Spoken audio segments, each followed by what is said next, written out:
Welcome to the panel that we are co-organizing. I just would like to start with a few words. My co-organizer, Wunpini Fatima Mohammed, will also be sharing this space with me. I'm going to start by thanking all of you for attending, for coming, for RSVPing. I want to thank all of our panelists and our moderator for being here. And I'd like to start by acknowledging that what this panel is for, what we're going to do here, and how we're going to do it. And then I'll pass it on to Wunpini. So this panel is, the title is Queer Feminist Organizing in Ghana and Beyond. And it is described as a transnational panel that expands on the issues of that LGBTQ plus people face in Ghana, as migrants, as refugees, and within religious settings. The panelists who are here bring their unique perspective as feminist organizers, legal experts, and cultural critics to address how governmental and religious structures impede progress for the LGBTQ peoples. So this discussion will offer collective strategies that panelists have found useful and effective for challenging systems of inequality that they face and that they have had to deal with. So that's the description of the panel. And just to give you a few ground rules as to what's going to happen here in this space. The panel is set for 90 minutes. The first part of the panel will be structured and led by our moderator, Dr. Anima Adjepong, who will be introduced by Wunpini. And our rules for today are very simple. The Q&A will begin after our conversation, after we've had the time to talk about the issues being discussed. You will be invited, and once you are invited, please put your questions in the Q&A box, and we will try to respond to them as they come along. You will not be able to turn on your mics or your cameras, and this whole panel will be recorded as well. So to let you know that that's how we'll be moving forward. I would like to pass on the mic to Wunpini. Hi, thank you all for joining us today. I'm very happy that we've been able to have this, and I'm glad to be part of this space. And I hope that this space is something that can be a space for queer people or people interested in learning more about the organizing of queer Ghanaians to sort of gather and share community. And I'm also hoping that this space is filled with love and community. So I would like to go and introduce Anima Adjepong for being here, and they will be talking about who's on the panel, and then they'll take it away. So Anima Dr. Anima Adjepong is a sociologist, critical race, gender, and sexuality scholar. They primarily focus on Ghanaian cultural politics and social justice efforts across the African diaspora. Their book, Afropolitan Projects, Redefining Blackness, Sexualities and Culture from Houston to Accra, is forthcoming from the University of North Carolina Press. Thank you so much for joining us today. And Anima will be, Dr. Adjepong will be moderating the panel. Thank you. Thank you. Thank you, Wunpini, and thank you, Girish, for those introductions. And y'all can call me Anima. I'm really happy to be here. And I'm so glad that we have this space. And so what I want to do, actually, before I go ahead and introduce the panelists, is to share a little bit about what queer and feminists are doing together in this space. And so I consider myself a scholar activist, which means that my scholarship informs my activism. So I spend a lot of time thinking with other people who are doing activist work in order to understand what kind of strategies have been working. And one of the things that I'm especially interested in at this moment is transnational feminist queer activism. And putting all those terms together can feel like a lot, but I want to kind of break them apart because I think it's very relevant to understanding the various ways that the panelists are engaging this work. And they'll talk about themselves more, but I just kind of want to provide a little bit of that context. So by transnational, I mean that this work exceeds imperialist borders, right? So it's not just, even as it's called queer feminist organizing in Ghana, we added the and beyond to call attention to the reality that Ghana as it exists is not just a space that has these kind of borders, to the east of Cote d'Ivoire and to the west of Togo and that sort of thing, but rather it is a nation that has a lot of different national realities, has a colonial history and that sort of thing as well. And so our panelists will share, I hope they'll share some of their transnational organizing as well. By queer, I really kind of think about queer as not so much as an identity, but as a politics, right? As a way of engaging with structures of power. And so by bringing transnational and queer together, we're talking about the kinds of activist work that's encountering power dynamics that reproduce inequalities. Feminist centers the experiences of people assigned female at birth, as ways of undoing patriarchy. And so it's really important to kind of pay attention to that as well, because sometimes that gets lost in what we have come to understand as queer organizing, which can be very limited in some of these ways. And so for me, I understand transnational queer activism, transnational queer feminist activism to be decolonial, to be coalitional work that expands these spaces for the wonderful diversity of human experiences to flourish. And I think our panelists are really doing that work. Now, I'm also a member of Silent Majority Ghana, which is a co-sponsor of this event, and a couple of the panelists are members as well. So I want to provide a brief description of Silent Majority, and then I'll introduce the panelists. Silent Majority Ghana is a transnational collective of folks who came together in a moment of crisis just at the beginning in February, after LGBT rights had opened their center. And what we wanted to do was create a space for collective, for a collective to speak out against the kinds of violence and discrimination that LGBTQ folks were facing in Ghana. And we wanted to do it as a collective precisely because we have this understanding that when we speak in solidarity, our voices can carry further. And so that, and we call ourselves a silent majority because part of the understanding too is that so many people who are opposed to these kind of structures of inequality are silenced by the terrorism of the landscape, are unable to speak for fear of retribution. And so we wanted to kind of acknowledge that while also creating space for that silence to be broken. So with that said, I'm really happy to share space with the panelists. As Garish mentioned, if you have any questions, do just drop them in the Q&A. We'll get to them at the end. But for now, over to the panelists. And the way that the panel will proceed is that I'll introduce each panelist and ask them to say a few opening remarks. And then after that, I have a few questions that touch on the themes that were mentioned in the event description. So we'll talk about what kind of organizing they do, the context, what feminism means to them, and religion as a kind of really foundational element of the organizing work. So we'll begin with Fatima Derby. Fatima is a queer feminist writer and organizer. She is based in Accra, and she manages and writes for the blog Adventures from the Bedrooms of African Women. Fatima is also a co-organizer of the Young Feminist Collective in Accra and a co-founding member of The Gathering, which is a space for LGBTQ women and non-binary people. And Fatima is a member of Silent Majority Ghana. So Fatima, welcome. Thank you for being here. So the opening, I just would like you to kind of expand on who you are and share with us how you got involved in doing LGBT advocacy or organizing work.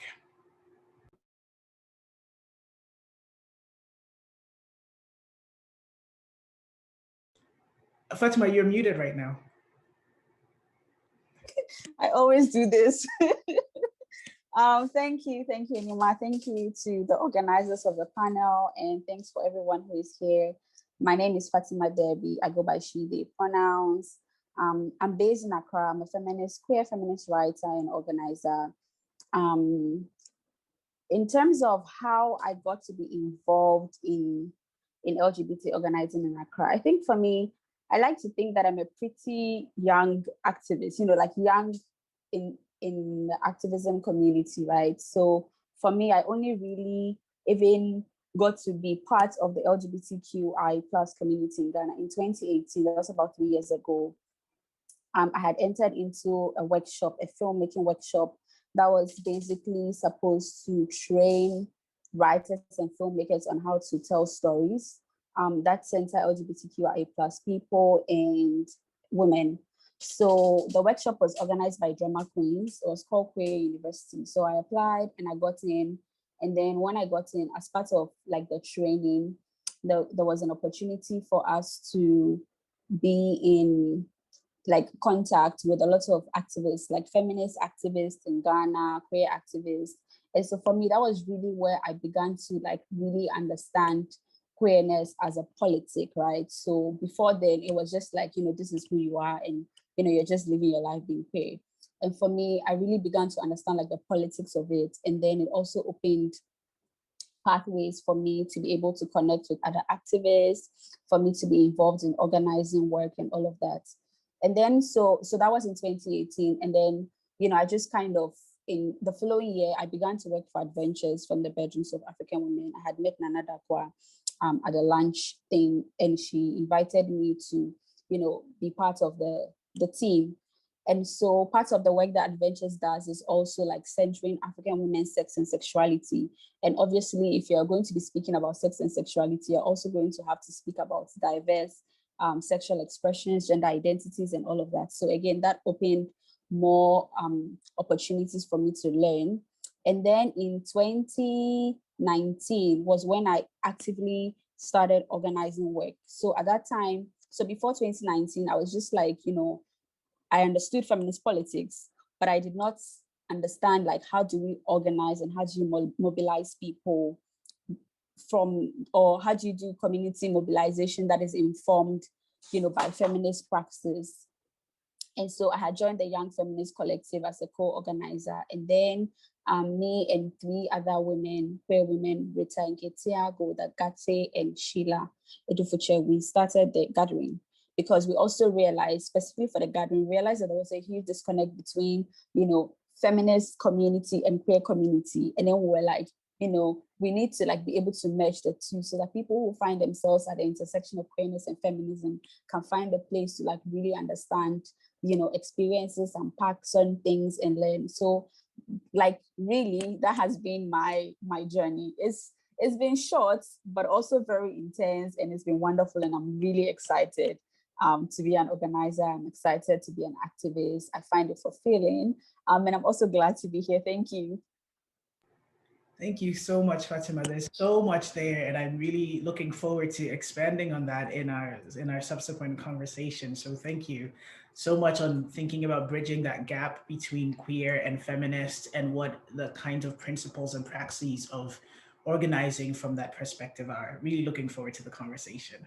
So next up is Anima Adjepong, who has my last name and is not my cousin.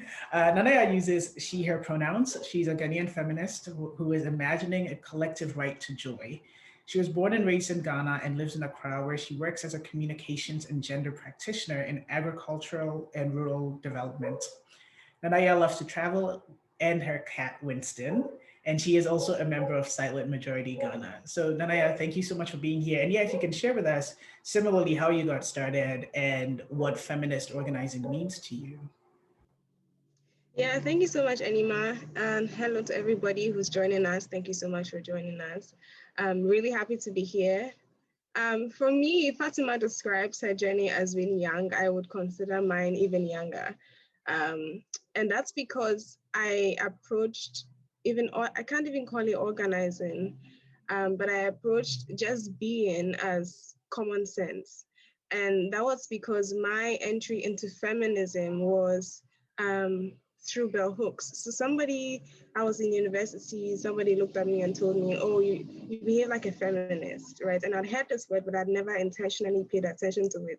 So the first thing I did, I did some research and I found everyone should be a feminist. And then I read it and I was like, yeah, this makes sense. So my entry into feminism, when you compare it to the Ghanaian feminist landscape, didn't have separate communities of the feminist community versus the queer community. And then as I became more active on social media and slowly, for example, joining the young feminist community in Accra, I realized, okay, there was some organizing going on and there were these things that were happening. But I also didn't have the tools to organize around it. So then I just used my community. So for example, interpersonal conversations, and for example, in my church community, or even on my social media, right? And so all of it accumulated in February when there was so much violence that was visited upon the Ghanaian LGBT plus community. And then I just felt like we need to do something, right? So in my own small, I was like, yeah, a lot of what's happening is happening in the media. We need to counter that way. So then I quickly went, I don't know, maybe Zia and Fatima would remember, on the Young Feminist Collective page, and I asked the question, who wants to collaborate on this? And that's when I got in touch with Anima and then Silent Majority, with a group of feminists who also had the same thinking. We all came together and organized for it.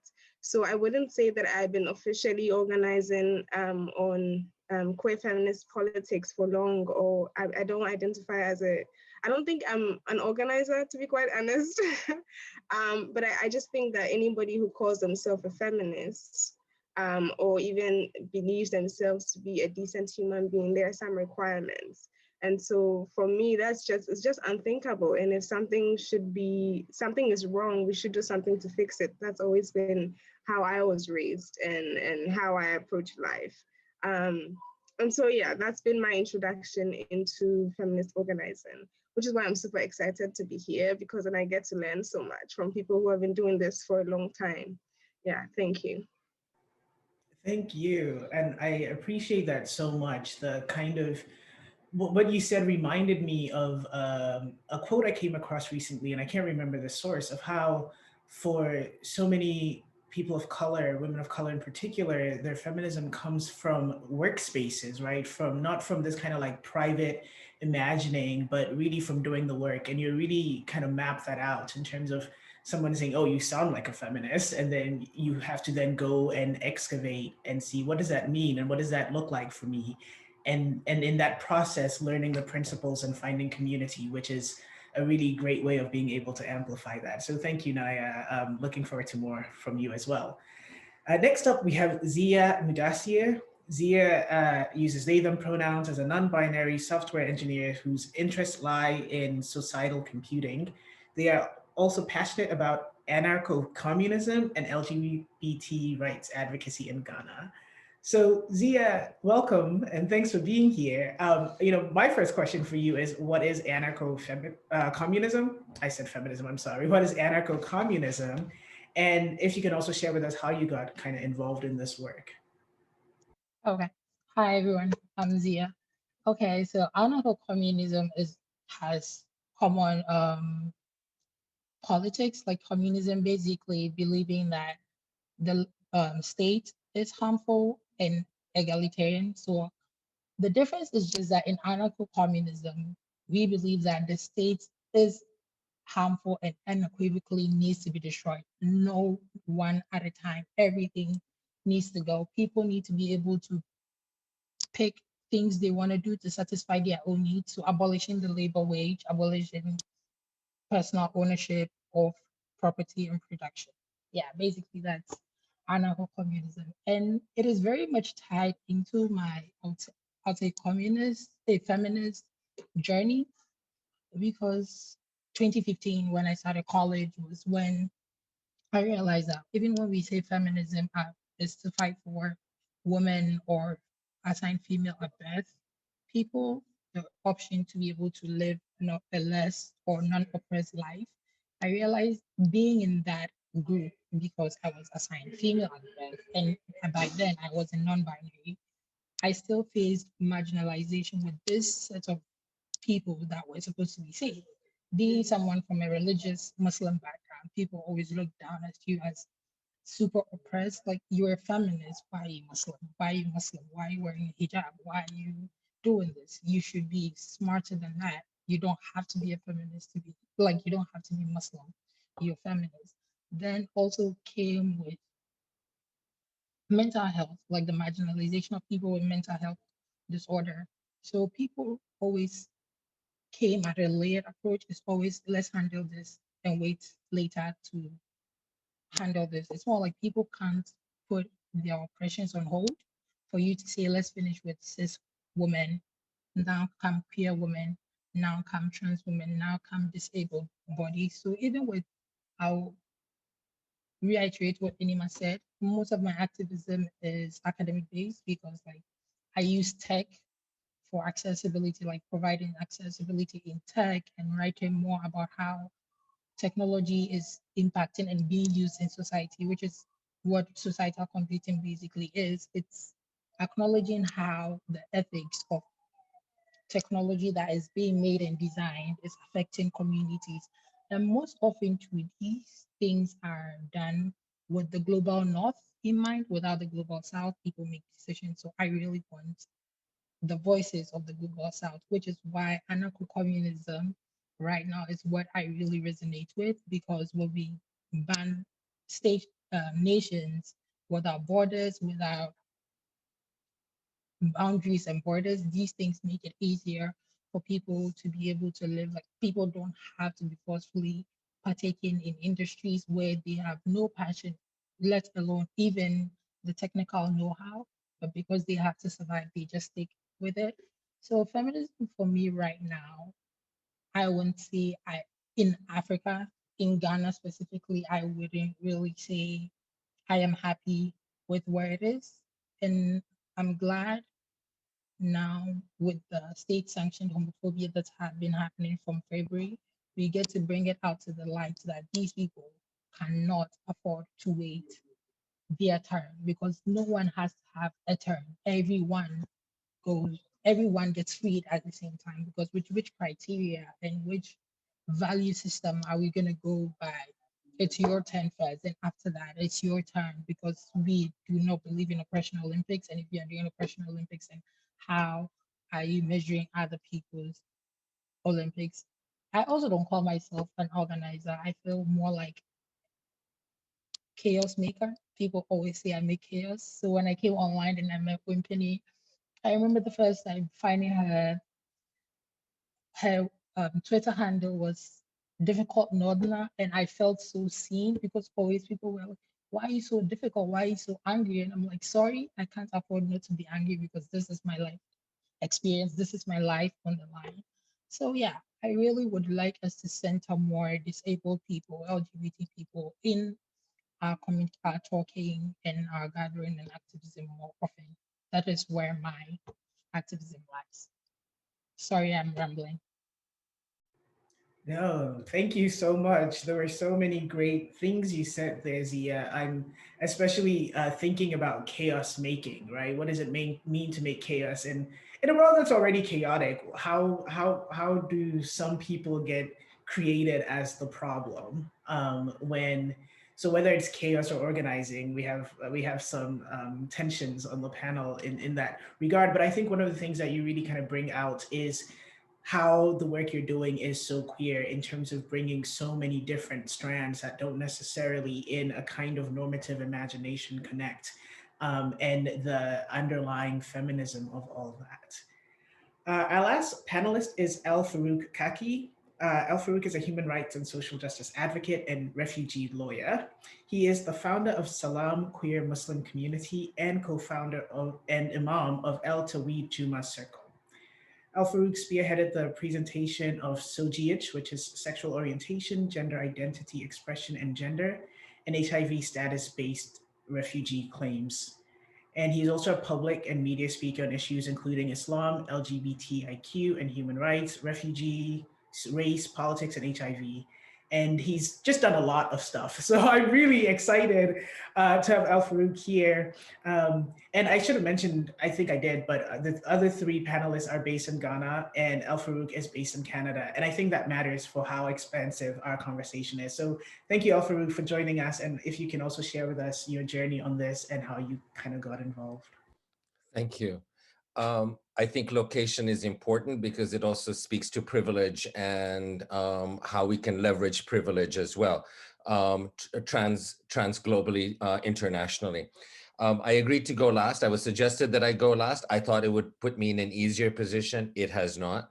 I am standing on the shoulder of giants, and I am humbled and privileged to be here with you all today. I'm in Toronto on the traditional territories of the Mississaugas of the New Credit.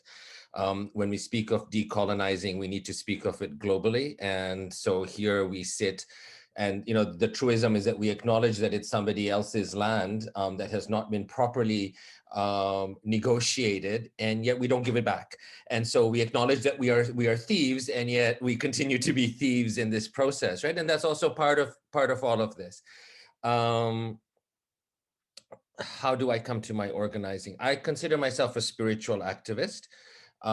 Because I push the envelope spiritually within the Muslim context, but I actually see my ministry as being the wellness of spirituality across religion. And so the people I deal with come from a diversity of religions and no religion. But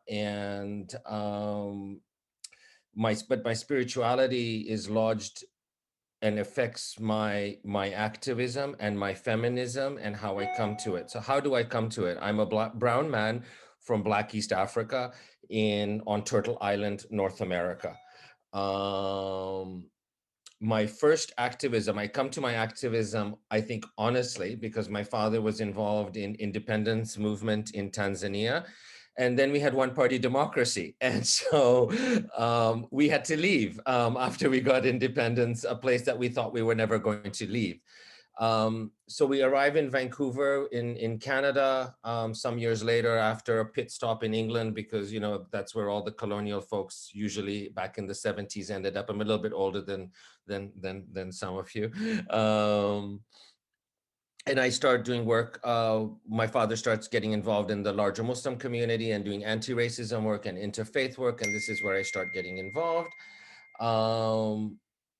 And I start doing Muslim and people of color stuff. And then as I come to terms with my own sexuality and my sexual orientation, I start Salam here in Toronto. And again, location is important. I had to move from Vancouver to Toronto to find the space. And so again, my most sincere respect for those of you who are fighting on ground level. But I had to move from Vancouver to Toronto to do that. In my organizing work for Salam, it had already started. I had stopped going to Muslim spaces which I thought were disrespectful to women, that weren't congruent to my understanding of justice, because I was told that Islam was about justice, but I didn't see justice in Muslim spaces. And so Muslim spaces that I was trying to create or recreate had to not be the same as that. And I come to feminism and to feminist organizing because I don't think that you can address LGBTIQ human rights without being a feminist. The subversion of patriarchy is essential in any narrative that you pursue on LGBTIQ rights and justice. The two, in my mind, are inseparable, and that's how I come to the organizing of that. So, for example, when we started the El Tawhid Jummah Circle, which we call the Unity Mosque in easy English for folks, the Unity Mosque is premised on the notion that we're all made in God's image, as we are, and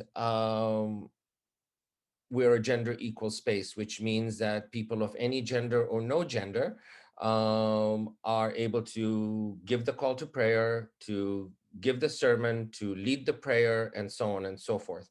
It is manifesting subversion in real time. It means that some folks don't walk into our space. I have gay men who cannot, for example, make the leap that their equality and their dignity is actually contingent on the equal dignity of all genders. And that's okay. because we also get folks who expressly come into the space because of that. So making our space and holding on to it, I think, is essential. That's how I come to my feminism. I will stop, and my feminist organizing. I'll stop there. I love the idea of chaos making in the Muslim context. Dominant culture, I don't say traditional, because I don't think the Islam we have today is traditional, whatever traditional means. I use dominant culture spaces. In dominant culture Muslim spaces, there's an expression that's thrown around. Folks who are Muslim or Muslim heritage or Muslim connected will know the expression fitna, and it's used as a way of saying you're causing division. But as one of my congregants, Amira Khan, who I was on whose nikah I performed just this past weekend with her wife, for her and her wife. Fitna, it comes from the same Arabic root word as purifying through fire. So it's sort of like almost like alchemy, and burning away the impurities. And so it's actually on some level a positive thing, because it spurs on positivity and alchemy. And I think that's a little bit of what we all do, however we may describe it. I also posted a link, a friend of mine who's done work on anarcho-Islam, Zia, maybe that might be interesting for you. I posted the link in the chat, and I also posted it for the other attendees. I'll stop there. Thank you so much for having me here. Thank you so much, and thanks for that lesson of fitna and the alchemy of it. I think organizing is alchemical work, and just being in a space with all of you, I can already feel the magic as it is blossoming. I think I'm so excited to have some different religious perspectives. I mean, we heard that Zia, you shared that you're a Muslim. We have an imam on the chat. Nanaya, you mentioned some of the work you do in your Christian community. So I want to actually think about how you all, I really like the language of spiritual activist. Recently, I came across a term from Anna Marie Laura talking about Christian coloniality. And with that term, she was describing the ways in which within certain post-colonial spaces, Christianity is so embedded within the formation of the state that the state is constructed as a heteropatriarchal entity. So even as we understand that the state is this heterosexual, patriarchal, sometimes neo-colonial entity, I think for me, I found it really helpful to add the notion of Christian coloniality to that. What are the ways in which the religiosity of the state oppresses in particularly gendered ways, in particularly patriarchal ways? So I wanted to ask, and I want to begin with Nanaya, and then invite the kind of popcorn, as we say. So I want to begin with Nanaya. If you can share how you kind of engage religion, Christianity in particular, with your nascent organizing work and your kind of, it sounds like, longer standing orientation as a feminist. How have you engaged with Christianity? Great, thanks. So for me, it's just been in conversations, right? And when you mention like neo-colonial or post-colonial states being built as Christian, I don't think that's the case for Ghana. I think increasingly from about maybe 2011, where the president at the time banned pouring of libation at state events and stated that Christ is the leader of Ghana, and also made very strongly homophobic statements in international interviews. And he was lauded as being a good Christian man. And so you can see the transition of that to date, how Ghana has become more increasingly fundamentally Christian.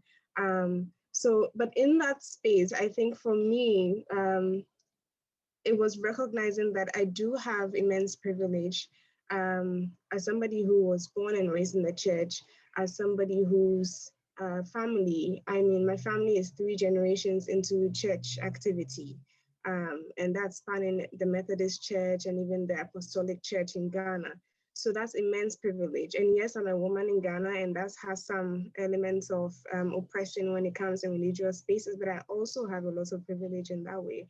I am educated, I am well-spoken, and I've been active in church activity. And so for me, it it was more about spending that privilege where when these conversations come up, or even sometimes they don't come up, I talk about it, or to make sure that when somebody is saying these things, be it a church leader, whoever it is, or even sometimes it's just a group of friends in the church discussing something, to make sure that there's another angle that says, no, actually what you're saying is wrong, and not just to oppose, but also give, kind of be argumentative, because that's how people approach it. Unfortunately, people would like to argue, points out, but not to debate the humanity of queer Ghanaians, but to find that fine line of shutting down certain conversations logically, while also inviting dialogue. And what I've found over the years is that individual people are very progressive, can understand certain things, but there's a group think, which also it's kind of like a pressure, right? A pressure to fall in line. And where you may have a group of 60 people and you have personal conversation with 50 of them, and they agree that homophobia makes no sense. But once you put the entire group together, then that voice becomes silent, which I think for silent majority is something that we identified very clearly, just to bring that in. And so there's also the fear of losing social capital that Christians in Ghana feel like they will lose. So for me, it's more like, yes, I understand, but also it's much worse for other people. And it makes no sense for me to sit there and say I disagree while my tithes are funding this, while my presence, because the church in Ghana is very much emboldened by the numbers that they have. So my presence sitting in the church has power, my funds have power, and I'm putting that together and saying that, oh, somebody doesn't represent me, but I can't speak up because I have something to lose. You're already losing because you're funding something that you don't believe in. And so for me, it's also been more of being a representative, because sometimes people will be silent, and I'm usually the person that says what everybody is thinking, but nobody has said. And so once I say that, and people are like, oh yeah, now that I know somebody is saying that, I can also say something. So for me, it's been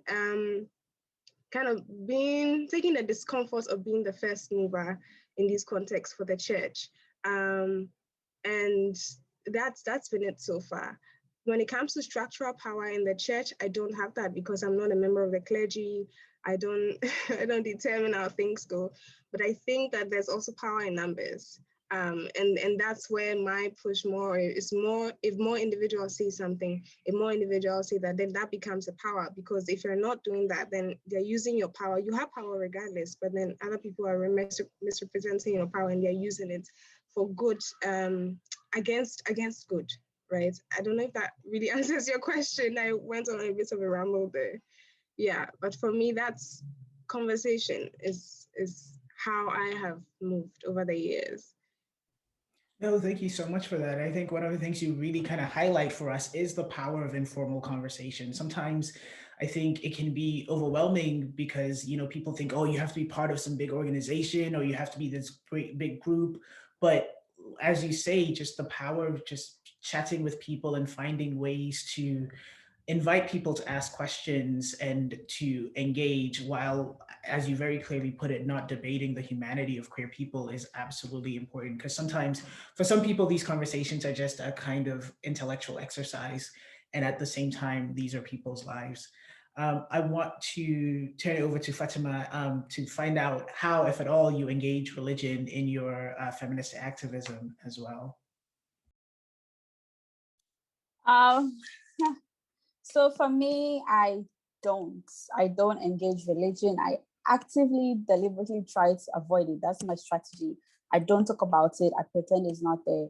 And for me, it's really personal because so my dad is a Muslim, practicing Muslim, and my mom is a Christian, right? And so growing up, I always thought that, it's really cool to have parents from different religions, you have a different perspective on religion. And I think for me, it's probably one of the reasons why I eventually walked out, because I realized that for me personally, that it was not adding up, and things don't make sense. And then also, but then initially, you try, you read scripture, you speak to people and all of that. But then when I was in high school, I was outed. And the chain of events that followed afterwards, most of it was like, bullying and like, lots of violence. And most of that violence came from religious groups, right? So the SU, the Scripture Union, and the Ghana Methodist Students Union, and basically all the church groups in school. They were the ones like harassing me and, saying all kinds of things, like really traumatizing me, basically. And so for me, that was like my starting point to say, wow, you people, you say one thing and then you're doing something else. And so for me, I kind of like struggled with reconciling faith and religion with being queer, but also being a woman. And I've never been able to find a link. And so in 2018, when I actively started organizing, I was like, you know what, the dissonance is too much for me. I can't handle it. I'm going to walk away from this. And I did. And I actively try to not like, engage at all in my organizing work. I know people are Christians and there are people who are Muslims. I don't talk about it. And I also try to not share my own opinion because, people are entitled to their faith. And if that works for them, that's fine. But in my organizing, no, not at all. I choose not to. Yeah. Thank you for that perspective. It's so important to kind of highlight how folks are traumatized by religion. And I'm so sorry you went through that. That sounds so painful. But thanks for sharing that, because it's absolutely important to kind of highlight the ways in which people are distanced from their religious practices, whether it's indigenous religions or it's some of the major Abrahamic religions that we encounter. Zia, you had mentioned that people said to you, how can you be a feminist and a Muslim? And apart from that being incredibly short-sighted, I'm really curious to know how you have also navigated that. Because I think you mentioned earlier that you come from a, you are practicing Muslim. So you actually, oh, you're not. I was just okay, so you go ahead and tell us. So I feel like it's not even hard to go back. Let's just see what's happening with France right now with regards to the hijab, because people seem to believe that people can't get it over their head. Mostly men can get it in their head that some women have a right to choose how they want to dress. Let me just not mention France. Let me parallel with Iran, secular, religious. A secular country thinking that they being so into the 21st century, really free and really liberating and hard at allowing people of their community. They call it assimilation. If my assimilation depends on how I dress, why are you forcing that off of me? They don't realize that they are still dictating to women what they can and cannot wear. I'm not sure, I might be paraphrasing and I'm not sure about the accuracy of it, but they've also banned halal meat, the killing of halal meat. I'm not too sure about that, but it's all, you are not allowed to even brand something halal in the open in France. So I think that's my strife with religion. I understand what Fatima said, and I can also try to see what Nanaya is coming from, but I don't do it. Whatever faith, whatever you are having is tying you up, is holding you. You can be pure, religious, whatever you're doing is holding you, have whatever you believe in. But do not for 1 second minimize or try to rationalize that your individualistic practice of your very violent religion is affecting people. Yes, you in your corner are not violent. Benevolent, you in your corner are not violent. The way you choose to practice, I've been through that whole stage where I practice my own Islam. The dissonance in reading the Quran and the fiqh, like the fiqh, the opening books goes like the things that are haram. And the most of the things it mentions lying, zina, giving the bad eye, hating people, talking, lusting, and all. Like the things that everyone does growing up. I learned the fiqh and Quran in like childhood growing up before I even started school. Like I went to Arabic school. So we learn all of these things. Whereas as soon as I don't even step out in the same breath where your malam or your imam will teach you this, they go around and break those same things, they just stop you.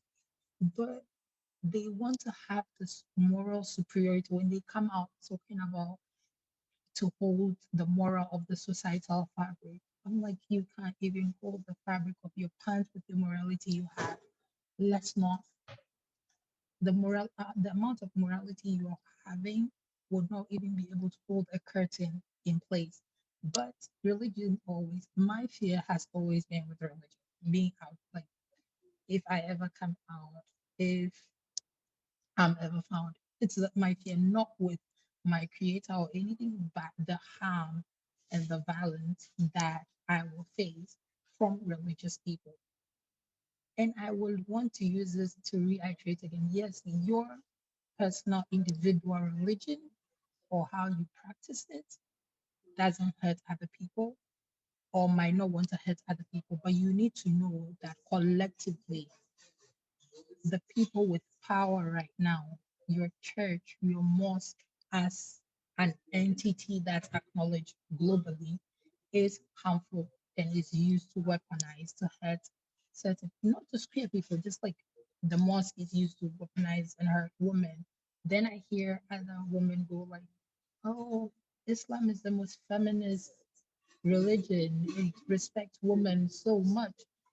It does in some form, but does not. In other sense, you are half of a person when it comes to giving testimonies in court. And there are other parts that my hot girl summer would believe because it says, my money is my money, your money is our money. Like little bits of places like that are maybe small wins, but when you examine it at all, I'm not taking it away from you. I am not asking you not to practice it. That's not what I'm saying. But when I say I am creating a safe space, a safe feminist space, don't come at me with I'm a Muslim feminist, I'm a Christian feminist. No, because I'm not about to be triggering people who have been harmed by this thing you wear as a label. I'm trying to create safe spaces, so I don't want people coming in my safe space that I have created to be shown Christianity, Muslim, Islam, all because you want to wear it as a badge of honor. And I'm not saying you are any less of a feminist because we all have like our things that we battle and struggle with when it comes to what why am I losing like indiscrepancies, the logical fallacy and things like that. So yeah, I would say I was raised in a Muslim home. I am default Muslim by, I would say, tradition, logic, like the way I was raised. So I default to Muslim practices because it's my way of doing things. But you wouldn't see me come into a space and try and say, oh, my Islam and the way I go like practice my Islam, because I am very much aware of how that has been used, even to not even outsiders or out, these are other people who are Muslim brothers and sisters who are queer. So before that, in my activism, I never centered religion much, but I very recently found out there's a group, a community of Muslim lesbians, queer Muslim, and a part of me was really happy. I was really happy to find that because the experiences, the background, and the experiences you will share and things you face together, yeah, the validation that comes from finding community. And if that's what they were doing over there, my activism doesn't center religion in it, not one bit. I don't center religion in my activism. But it was nice to find some space that does it and are able to give people who want to hold it some peace. But yeah, Yeah, that's all I have to thank you for that. There is so much hurt when religion comes into the picture, and that is so painful. I'm aware of the reality that um, religious institutions have been very harmful, and I'm so thankful that El Farouk, you're here to share with us what spiritual activism means for you, and if you can speak to this hurt in terms of really kind of bringing together. I know I'm not asking you to heal all of us, although I wish you could. But I would be really interested to hear more about what you mean by spiritual activism and how queer feminist organizing comes into play with your spiritual activism. So I'm listening to everybody and everything is resonating, and I've got 1,000 popcorns going off all at the same time. Religion without spirituality is toxic. So I'll lay that as a foundation. And I think within the Muslim context, our spirituality has been erased. So there's a history of, so my mother tells me, back in the 60s, going to Milad, the Prophet's birthday celebrations, and women and men in circles, this is in Tanzania, doing prayers to African drumming, right? I talk to folks from Tanzania now, and they don't have this tradition. It's been erased. So as Muslim folks from the geopolitical South, we deal not only with white supremacy, but we also deal with Arab supremacy, and that's a particularly Muslim context. A Christian context on some level is that, and so a lot of my activism is informed by my work with refugees, right? And I started Salam before I went into private practice. So I started Salam in 1991. I went into private practice in 1993. And my first population of refugees in sort of any large numbers was actually Latin American. So mostly Catholic origin folks. And I've represented over 28 years, I've represented people from like 120 different countries from a diversity of religious and non-religious backgrounds. And one of the universals is spiritual violence, right? The spiritual violence, and I talked about patriarchy and linking feminism and queer struggles. The spiritual violence is that you're not good enough, that you're not human enough. If you're female or assigned female at birth, you're not human enough. If you are queer, you're not human enough. If you're trans, you're not human enough, right? And this notion is so deeply instilled. The one difference that I found between my Christian and my Muslim folks is that my Christian clients who've come from Africa and other places were at least aware, and increasingly so, of different kinds of Christianities.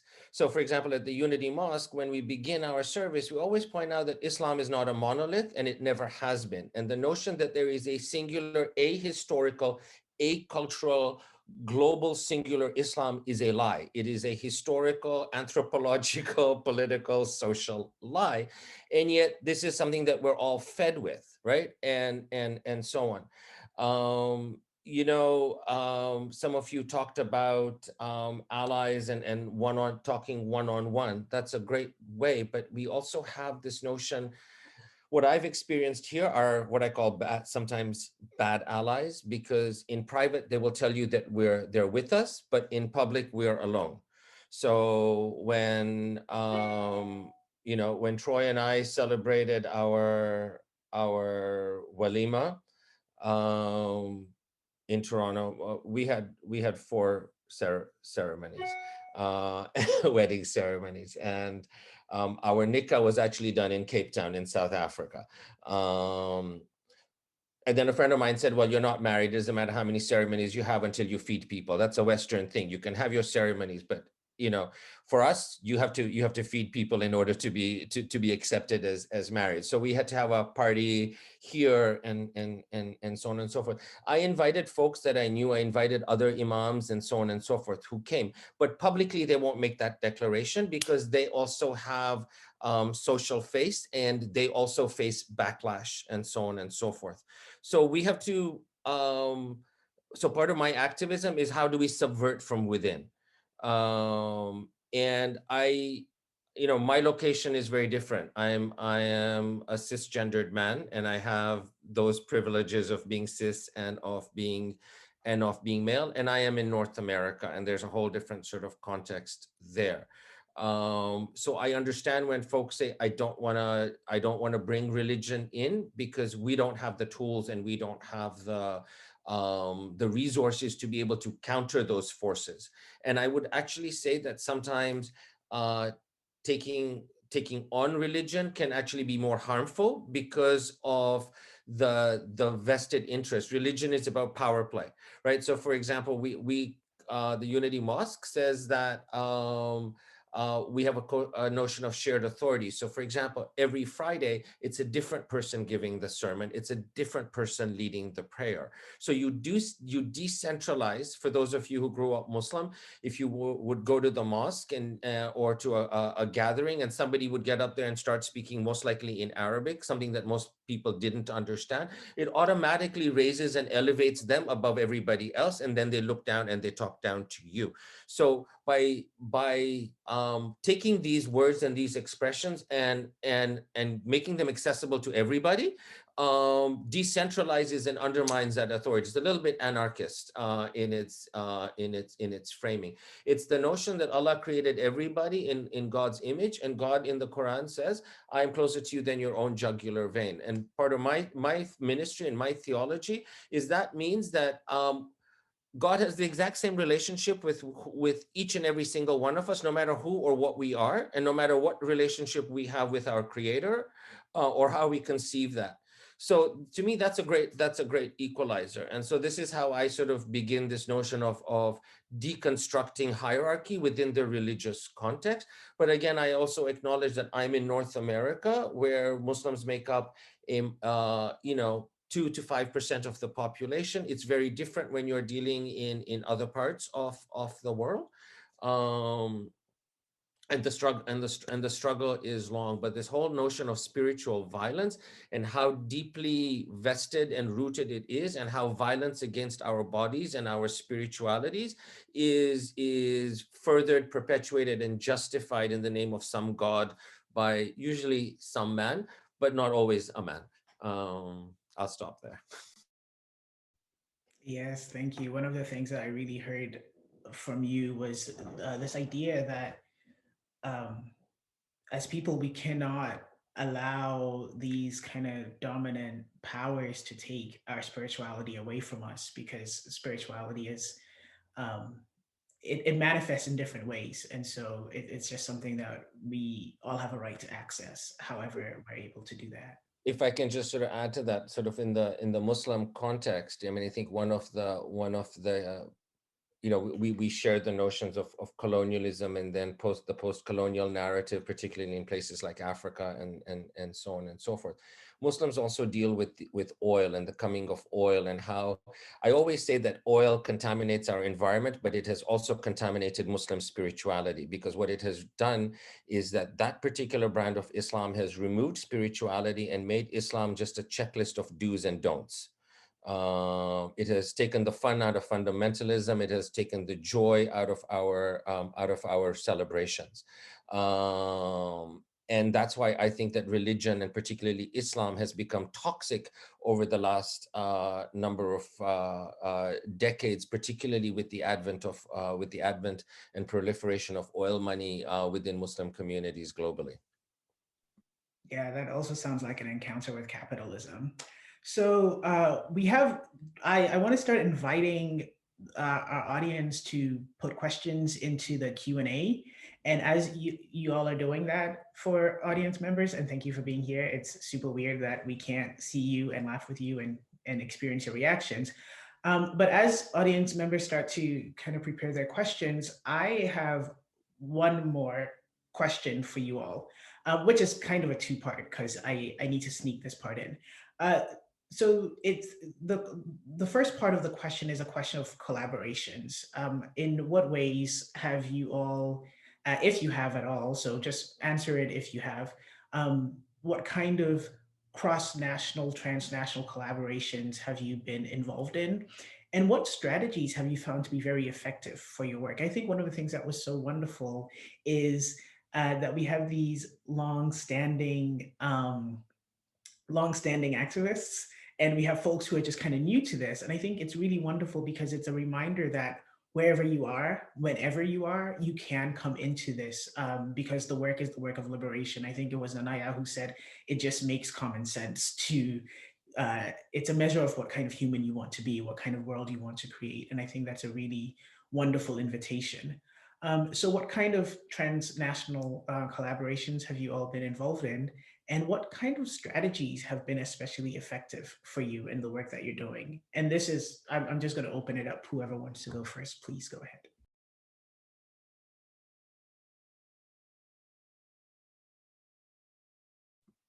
I'm happy to go first on this. In terms of transnational work, we've, a lot of our organizing, because people are not out, even in places like North America, it's not always safe for people to be out, and people are out in different ways and negotiate different spaces and different spheres of their life differently in terms of how out they are or how out they're not. So, and then it's a generational thing too, because some of the older folks like me may be out in different ways, or they may have not had an identity politic around race or religion or so on and so forth, having come out in the 70s or the 80s, and their lives have sort of moved on, and they're not sort of in the same wave of things. So sometimes financial issues. So for example, a lot of the folks at the mosque, some of them are newcomers, refugees, some of them are students, some of them are single parents, single moms, and so on and so forth. So sometimes building infrastructure, particularly financial infrastructure, is not always easy. For a while, we were working on an international organization called the Global Queer Muslim Network. But then international funding for that dried up. We were getting funding from a particular American-based foundation, and they changed focus, and that funding dried up. And so, we're so busy on the ground level, each sort of trying to do their thing, that trying to envision a larger global structure and coordination is sometimes the last thing that sort of you have time and energy for. But we've worked closely. Over the years, we've developed networks. So one of the organizations, for example, that we're close to is the Inner Circle, or the Al Fitra Foundation, working out of Cape Town. They've had in the past an extensive network with some Muslim folks and populations through sub-Saharan Africa. And so that becomes our gateway. We have connections with other American and some European organizations as well. And the mosque itself has a global Jamaat. So we have people coming in from all parts of the world into our services and so on. My hope is proliferation. And at the same time, we also ally partnership with and work with a diversity of civil society and also other religious organizations in order to shift the face. And sometimes having these partnerships or these allies also creates a platform and a profile for the mosque that may not necessarily exist. So for example, I've just been asked to write a chapter in a book that's coming out about Muslim chaplaincy. And I've been asked to write a chapter in there about Muslim chaplaincy, which is becoming quite big in the United States and almost creating like an alternate sort of religious authority or social religious authority. So I've been asked to write a chapter on Muslim chaplaincy and LGBTIQ people, right? And it's going to be interesting because my theology is based on liberation, and it's going to be interesting to see what the end product looks like, because they're trying to obviously appease to a slightly wider audience than what my theology speaks to sometimes. So it's going to be interesting how that sort of balances out. But the advantage of having something in a book like that, which has got, maybe 30 or 40 other pieces of writing, is that people won't pick up something about queer Muslims and spiritual care, but they will pick up a book about Muslim spiritual care. And if there's a chapter in there on LGBTIQ people, it might sort of open the crack to the heart just a little bit. And so putting ourselves into spaces and places with allies and on a diversity of platforms also helps profile us, and that's part of our that's been part of sort of my agenda and my strategy. That's so brilliant. And actually, we're getting so many questions that what I actually want to do is start taking those questions, and then if y'all want to kind of weave in some of the answers to my earlier questions in terms of strategies that have worked. And so we have a lot of questions and only about 15 minutes left. So I'm going to combine some of the questions, and wow, thank you all for these questions. So I think I'll actually begin with the first question, which asks about the difference between feminist, which is sometimes understood as rooted in whiteness or white supremacy, and Black queer feminist. And so this question is asking how y'all, and everybody doesn't have to answer this, I just want to kind of make it clear so that we can be able to move through. But how do you all understand the difference between feminist and Black queer feminist? And what are the implications of this understanding for organizing both in Ghana and beyond? Okay, I would like to start with that. For me, I like to make that distinction that I am a queer feminist, Black queer feminist, with queer and disabled people at the center of my activism, even though it is said that no one is free until we are all free. And I am very much aware that my liberation is tied to cishet people, but I'm also aware that if I don't do the grunt work, I will be left alone. I will be left alone, which, sorry, try to find the right word, has happened multiple times. Like this has been, like we've been paid dust multiple times in the feminist space when it comes to advocating. And when we come into spaces, sorry, I'm gonna tie this into the earlier question about advocating transnational. What I try to do is I try as much as possible to be that person in that space that allows people to question how inclusive their politics are, regarding queer and disabled people. So it's not been easy. And that is why I say my feminism and my activism right now is very much queer and disabled centered, because I have seen that people not only want to dismantle, just like how communism is, they don't really want to dismantle, they just want to be comfortable and have an easier life under the oppression. Because if you dismantle, it wouldn't make sense for you to be able to, like logically speaking, if you look at it, like oppression is so interwoven that regardless of how you think you are navigating one, there's another one biting your ass. Like you can't just break through one honeycomb and feel like, oh yeah, I have done this, only for you to find out either through your race, through your sex, through if you do all the things you think you need to do to have a comfortable life with oppression, it still doesn't work. But you will still have people doing that.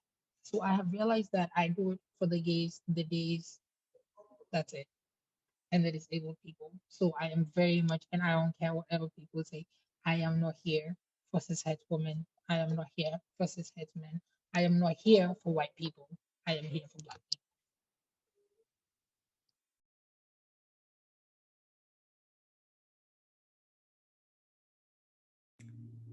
Does anyone want to add to that? Yes.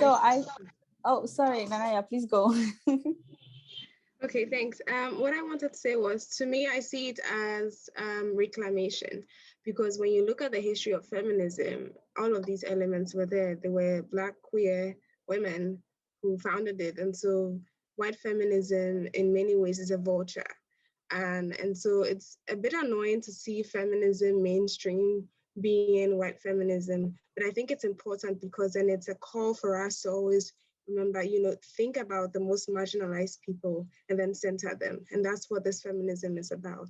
If you're not doing that, you're not doing feminism. And unfortunately, in the mainstream, it's been so watered down and so robbed that we have to make these distinctions. But I think all of the definitions are just ways that organizers over time are trying to reclaim what the root of feminism is. And so I think that should be our focus and our guiding lights that says, this is who we're supposed to be. And that's how we move with our politics. Yeah, that's all I wanted to add. Thanks.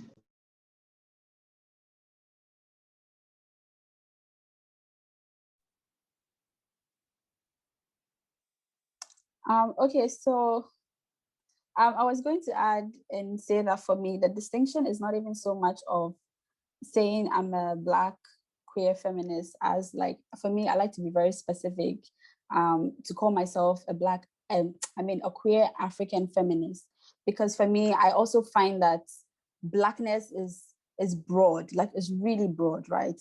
So for me, because again, I live in Africa, I've lived in Africa most of my life, right? So whether I'm, I've moved around, other countries or whatever, it's mostly like, again, in Africa. And for me, even the way that I defined, so my feminism focuses on and centers queer African women, and non-binary people. And I think it's really important for me because I think that the way that even feminism relates to Africa is a little bit different from the way it relates to Blackness, right? Because Black people, I feel like the experiences of Black people is, in some ways, there's distinctions can be made, right, between the experiences of Black queer people as opposed to like Black African people, particularly those who are living on the continent. So for me, it's really important to make that distinction. So, for me, like, Africans come first, and then other Black people. I don't know if this makes sense, but that's how I like to think of it. And even in the way that I define Africa in my head, is also like to say Africans living on the continent, and also Africans in the diaspora, or people who can trace their ancestry to Africa. And for me, that's like where the center of my feminism lies. And so in terms of how I organize transnationally, most of the other collaborations that I've been involved in have also been with other, actually, so most of the supports, first of all, transnational support, has been from feminists living in African countries. Like, that's where the bulk of my transnational support has been. And so for me, I always like to make that distinction between being an African feminist as opposed to being a Black feminist. Thank you. Those are such great responses. I'm combining two questions here. The first is a question about what does success look like? And so just to kind of read out the question, how do you define success in activism related to the situation in Ghana, which I think I'm going to say that the person asking means the current spike of homophobia, which we know is actually a long-standing spike, and this is just one of those kind of spectacular moments. So what does success look like? And if you can see into the future, and I'm asking this actually for all four panelists, because Alpha, I would really be interested to know what success looks like from your position as well.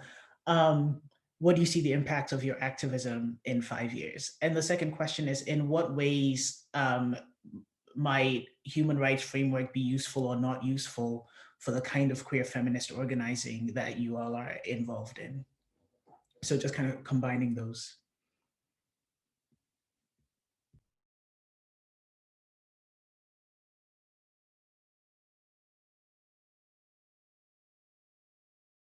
As everybody's quiet and we have 7 minutes, I'll volunteer to go first. And again, Fatima, I'm listening to you talk about being African and being Black, and I identify as being African, but I'm not Black.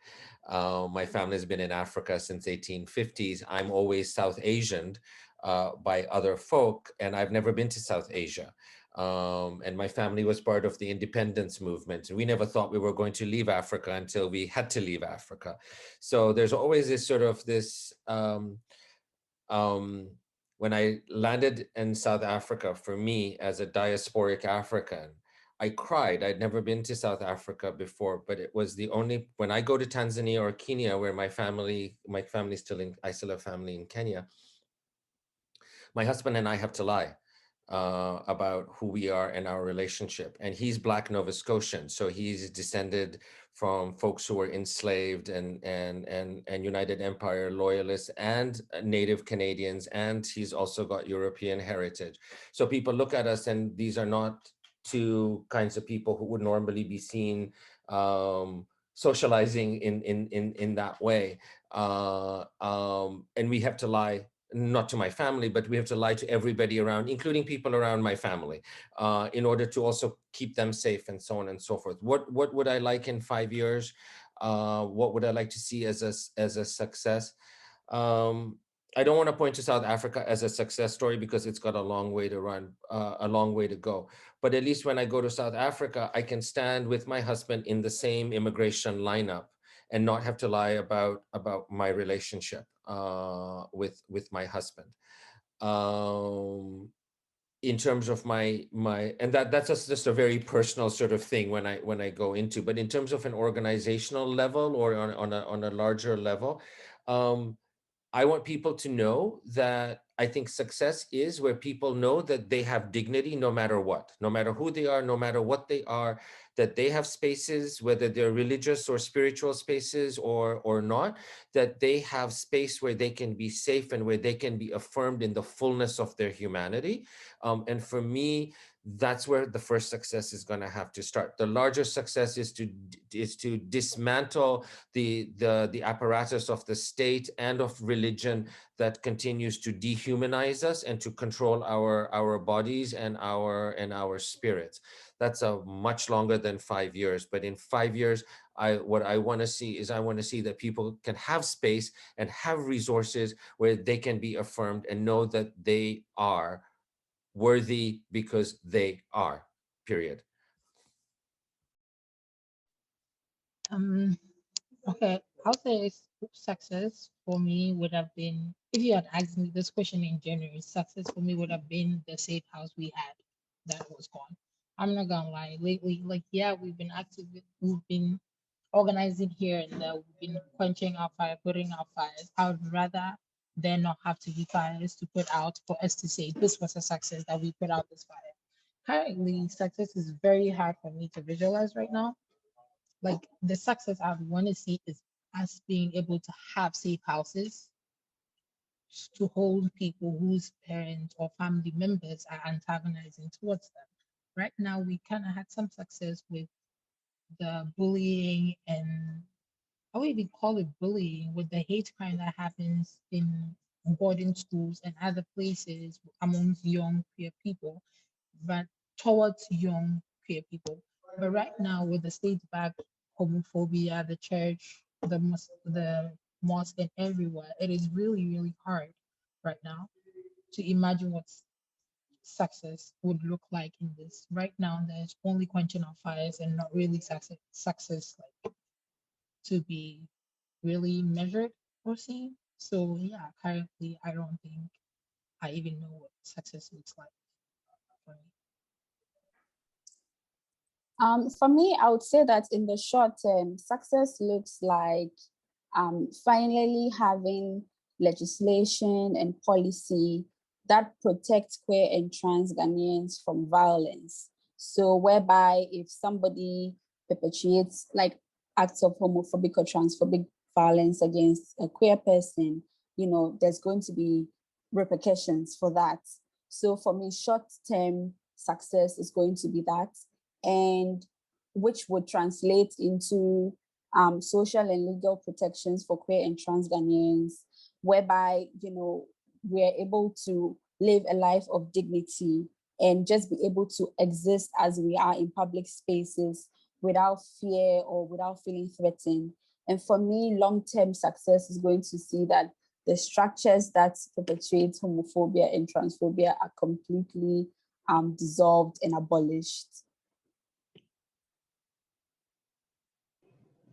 Yeah, for me, success, like Zia said, is putting out a very real fire that has started, and there's legislation that's being pushed to outrightly criminalize queer Ghanaians and even the advocacy on LGBT issues in Ghana. So for me, success would be for it to be shut down in the short term, and then successfully shifts the conversation, because now that bill is being pushed based on a certain kind of rhetoric that is in Ghana. And so to shift that narrative so that now we can think about protection of rights. But for me, that's the scariest threat. And it's for a very discouraged perspective that I have, because it seems very daunting. But for me, that's what I can imagine at the moment. Yeah. Thank you so much for for those answers. And I also want to thank the audience for the questions. We have so many and so little time. I feel very sad to say we can't get to the rest of these questions, and I hope that maybe one day we can gather again, because these are very these are very generative questions that I think if we had time, it would be so wonderful to be able to hear from you all. But unfortunately, we've come up against time. So I want to say thank you to the panelists for being here, for your generosity and sharing your thoughts with all of us.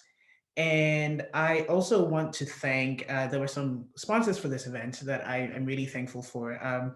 We had Everyday Orientalists, Silent Majority Ghana, and Africa Proactive were all co-sponsors for the event. And as well, I would like to thank Garish and Lumpini and York University for putting this all together.